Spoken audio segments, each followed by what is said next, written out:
Hi friends, welcome back to Venus family vlogs. ಇವತ್ತು ಬೆಳಿಗ್ಗಿಂದಲೇ ನಾನು ವ್ಲಾಗನ್ನು ಸ್ಟಾರ್ಟ್ ಮಾಡಿದ್ದೇನೆ. ಬೆಳಿಗ್ಗೆ ಮಕ್ಕಳನ್ನು ಶಾಲೆಗೆ ಬಿಡಲಿಕ್ಕಂತ ಹೋಗಿದ್ದೆ. ಹಾಗೆ ಮಕ್ಕಳನ್ನು ಶಾಲೆಗೆ ಬಿಟ್ಟು ಈಗ ವಾಪಸ್ ಬಂದೆ. ಹಾಗೆ ಬಂದಾದ ಮೇಲೆ ನಾನು ಬ್ರೇಕ್ಫಾಸ್ಟ್ ಮಾಡಿರಲಿಲ್ಲ. ಅಂದರೆ ಬೆಳಿಗ್ಗೆ ಅವಸರ ಆಗ್ತದಲ್ಲ, ಬೇಗ ಬೇಗ ಬ್ರೇಕ್ಫಾಸ್ಟ್ ಮಾಡಲಿಕ್ಕೆ ಆಗೋದಿಲ್ಲ ಅಂಥೇಳಿ ನಾನು ಮಕ್ಕಳನ್ನು ಶಾಲೆಗೆ ಬಿಟ್ಟು ಬಂದೆ ಯಾವಾಗಲೂ ಬ್ರೇಕ್ಫಾಸ್ಟ್ ಮಾಡೋದು. ಹಾಗೆ ನಮಗಿವತ್ತು ಬ್ರೇಕ್ಫಾಸ್ಟಿಗೆ ನೀರು ದೋಸೆ ಮಾಡಿದ್ದೆ.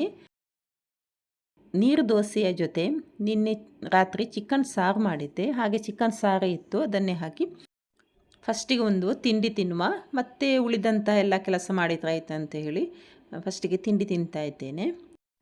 ಬೆಳಿಗ್ಗೆ ಮಕ್ಕಳನ್ನೇ ಶಾಲೆಗೆ ಹೊರಡಿಸುವಷ್ಟರಲ್ಲಿ ಲೇಟ್ ಆಗ್ತದೆ, ಮತ್ತು ಬ್ರೇಕ್ಫಾಸ್ಟ್ ಮಾಡಲಿಕ್ಕೂ ಟೈಮ್ ಸಿಗಲ್ಲ ನನಗೆ. ಆರಾಮಾಗಿ ಒಂದು 10 ನಿಮಿಷ ಕೂತ್ಕೊಂಡು ಬ್ರೇಕ್ಫಾಸ್ಟ್ ಮಾಡಬೇಕು. ಹಾಗಾಗಿ ಸ್ಕೂಲಿಂದ ಬಂದ ಮೇಲೆ ಬ್ರೇಕ್ಫಾಸ್ಟ್ ಮಾಡೋದು. ಇಲ್ಲಿ ನೋಡಿದರೆ ಬೆಳಿಗ್ಗೆ ಅದು ಒಂದು ರಾಶಿ ಪಾತ್ರೆ ನನಗೆ ಕಾಯ್ತಾ ಉಂಟು, ನಾನು ಯಾವಾಗ ಬಂದು ಕ್ಲೀನ್ ಮಾಡ್ತೇನೆ ಅಂತೇಳಿ. ಹಾಗೆ ತಿಂಡಿ ಮಾಡಿದ್ದೆ. ಫಸ್ಟ್ ಪಾತ್ರೆ ಎಲ್ಲ ತೊಳೆಯುವ ಅಂತ ಪಾತ್ರೆ ತೊಳಿತಾ ಇದ್ದೇನೆ. ಒಂದೊಂದು ಸಲ ಏನಾಗ್ತದೆ ಅಂದರೆ, ನಮಗೆ ದಿನಾಲು ಮಾಡಿದ್ದೇ ಕೆಲಸ, ಅದೇ ಪಾತ್ರೆ ತೊಳೆಯೋದು, ಅದೇ ಬಟ್ಟೆ ಒಗೆಯೋದು, ಅದೇ ಮನೆ ಕ್ಲೀನ್ ಮಾಡೋದು, ಇದನ್ನೇ ಮಾಡಿ ಮಾಡಿ ಒಂಥರ ಸಾಕಾಗ್ತದೆ. ಏನಿದು ದಿನಾಲು ಇದನ್ನೇ ಮಾಡಬೇಕಂತ ಅನಿಸ್ತದೆ. ಹಾಗೆ ಮೊದಲೆಲ್ಲ ನನಗೂ ಅದೇ ಥರ ಅನಿಸ್ತಿತ್ತು, ಏನಿದು ಮಾಡಿದನ್ನೇ ದಿನಾಲು ಮಾಡಿ ಮಾಡಿ ಸಾಕಾಗ್ತದೆ ಅಂತೇಳಿ. ಹಾಗೆ ಸ್ವಲ್ಪ ಹೊತ್ತು ಹೀಗೆ ಕೂತ್ಕೊಂಡು ರೀಲ್ ನೋಡೋದಿತ್ತು. 10 ನಿಮಿಷ ಅಂತ ಕೂತ್ರೆ ಅರ್ಧ ಗಂಟೆ ಆದದ್ದೇ ಗೊತ್ತಾಗ್ತಾ ಇರಲಿಲ್ಲ, ತುಂಬಾ ಟೈಮ್ ವೇಸ್ಟ್ ಆಗ್ತಿತ್ತು.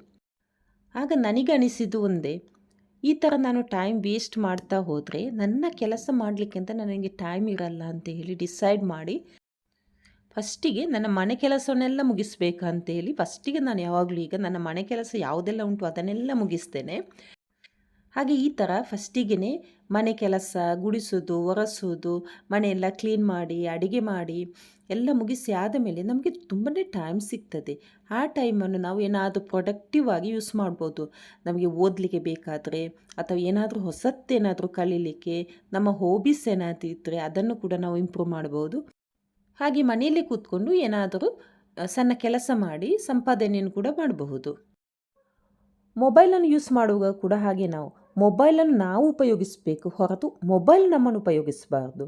ಯಾಕೆಂದರೆ ನಾವು ಒಂದೊಂದು ಸಲ ಏನಾಗ್ತದೆ ಅಂದರೆ ಗಂಟೆಗಟ್ಟಲೆ ಮೊಬೈಲಲ್ಲಿ ಮಾತಾಡಿಕೊಂಡಿದ್ದು ಟೈಮ್ ವೇಸ್ಟ್ ಮಾಡ್ತೇವೆ. ಬೇಕಾದಲ್ಲ ಎಲ್ಲ ಊರಿನ ಸುದ್ದಿ ಎಲ್ಲ ಮಾತಾಡಿಕೊಂಡು ಒಂದು ಸೈಡ್ ನಮ್ಮ ಟೆನ್ಷನ್ ಕೂಡ ಜಾಸ್ತಿ ಆಗ್ತದೆ. ಬೇರೆಯವರು ಎಲ್ಲರ ಟೆನ್ಷನನ್ನು ನಾವು ತಗೊಳ್ತೇವೆ. ಅದಕ್ಕಿಂತ ಬದಲು ನಮಗೆ ಎಷ್ಟು ಅವಶ್ಯಕತೆ ಇದೆ ಅಷ್ಟೇ ನಾವು ಆ ಮೊಬೈಲಲ್ಲಿ ಮಾತಾಡಿ ಬೇರೆ ಇರುವ ಟೈಮನ್ನು ಏನಾದರೂ ಒಂದು ಒಳ್ಳೆಯ ಕೆಲಸಕ್ಕೆ ನಾವು ಯೂಸ್ ಮಾಡ್ಬೋದಂತ ನನಗನ್ನಿಸ್ತದೆ. ನಾನಿಲ್ಲಿ ಗ್ಯಾಸ್ ಸ್ಟವನ್ನು ನೀಟಾಗಿ ಈ ಥರ ಕ್ಲೀನ್ ಮಾಡ್ತೇನೆ. ಬೆಳಿಗ್ಗೆ ತಿಂಡಿ ಎಲ್ಲ ಮಾಡಿ ಆದ ಮೇಲೆ ಈ ಥರ ಒಮ್ಮೆ ನೀಟಾಗಿ ಸ್ಟವನ್ನೆಲ್ಲ ಒರೆಸಿ ರಿಂಗನ್ನೆಲ್ಲ ಕ್ಲೀನ್ ಮಾಡ್ತೇನೆ. ಹಾಗೆ ರಿಂಗನ್ನೆಲ್ಲ ನಾನು ಡೈಲಿ ತೊಳೆಯಲ್ಲ, ವಾರಕ್ಕೆ 1 ಸಲ ಅಥವಾ 2 ಸಲ ಚೆನ್ನಾಗಿ ತೊಳೆದು ಬಿಟ್ಟು ಬಿಸಿಲಲ್ಲಿ ಒಣಗಿಸ್ತೇನೆ. ಈ ಥರ ಅಡುಗೆ ಮಾಡಿದಾಗಲೆಲ್ಲ ಒರೆಸಿ ಕ್ಲೀನಾಗಿ ನೀಟಾಗಿ ನಮ್ಮ ಸ್ಟವನ್ನು ಇಟ್ಟುಬಿಟ್ರೆ ಯಾವಾಗಲೂ ಅದು ನೀಟಾಗಿ ಉಳೀತದೆ. ಇಲ್ಲದಿದ್ದರೆ ಈ ಸ್ಟವ್ವಿಗೆ ತುಂಬ ಕಳೆ ಆದರೆ ಅದನ್ನು ತೆಗಿಲಿಕ್ಕೆ ತುಂಬ ಕಷ್ಟ ಆಗ್ತದೆ. ಈಗ ಸ್ಟವ್ ಎಲ್ಲ ಕ್ಲೀನ್ ಮಾಡಿ ಆದ ಮೇಲೆ ನಾನು ಅನ್ನಕ್ಕೆ ನೀರಿಡ್ತಾ ಇದ್ದೇನೆ. ನಾನಿಲ್ಲಿ ರೈಸ್ ಪಾತ್ರೆಯಲ್ಲಿ ಮಾಡೋದು.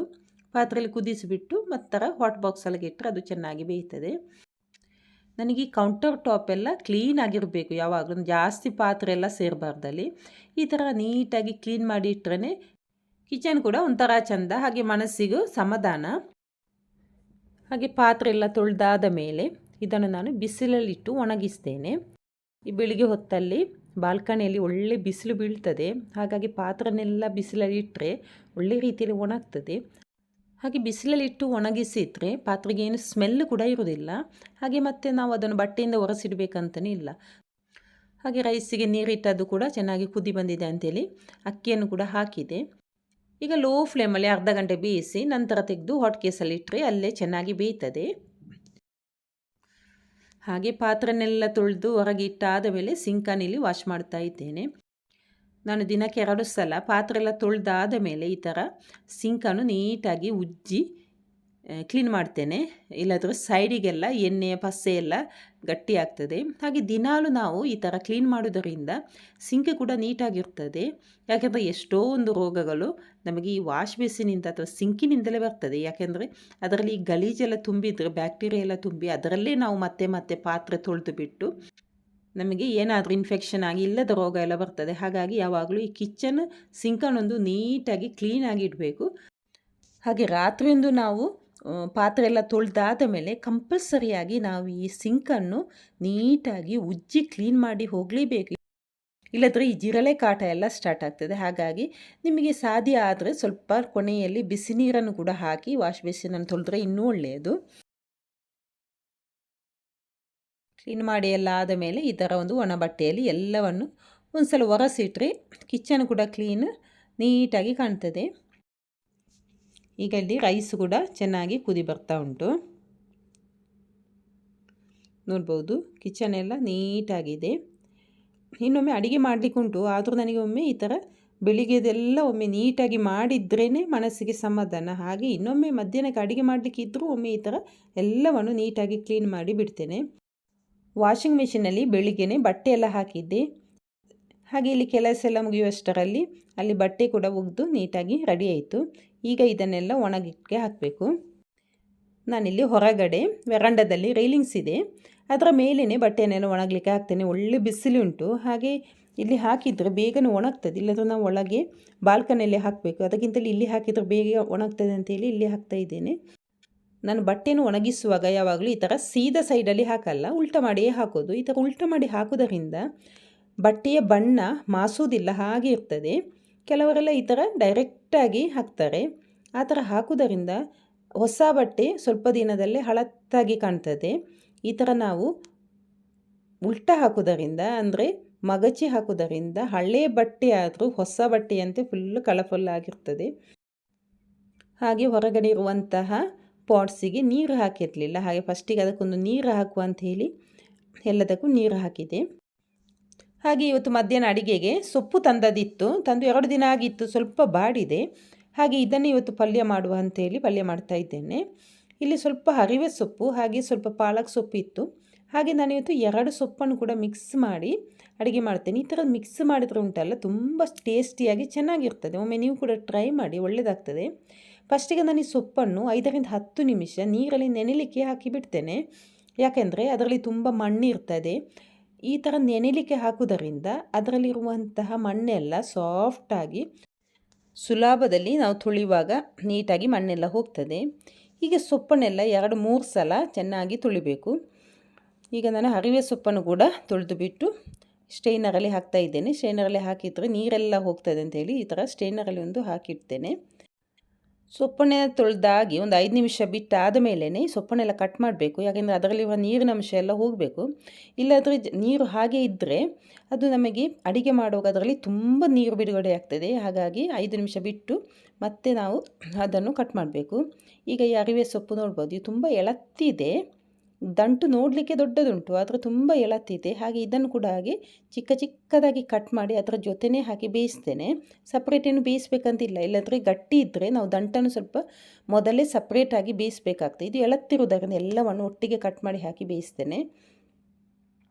ಈಗ ಪಲ್ಯ ಮಾಡಲಿಕ್ಕೆ ನಾನು 2 ಸ್ಪೂನಿನಷ್ಟು ಎಣ್ಣೆ ಹಾಕಿ, ಎಣ್ಣೆ ಬಿಸಿ ಆದ ಮೇಲೆ ಸ್ವಲ್ಪ ಸಾಸಿವೆ, ಒಂದು 4-5 ಎಸಳು ಬೆಳ್ಳುಳ್ಳಿಯನ್ನು ಚಿಕ್ಕದಾಗಿ ಕಟ್ ಮಾಡಿ ಹಾಕಿದ್ದೇನೆ, ಒಂದು ನೀರುಳ್ಳಿ, ಹಾಗೆ ಖಾರಕ್ಕೆ ತಕ್ಕಷ್ಟು ಹಸಿಮೆಣಸನ್ನು ಹಾಕಿದ್ದೇನೆ. 5 ಹಸಿಮೆಣಸನ್ನು ಹಾಕಿದ್ದೇನೆ. ನಿಮಗೆ ಎಷ್ಟು ಬೇಕಂತ ನೋಡಿಕೊಂಡು ಹಾಕಿ.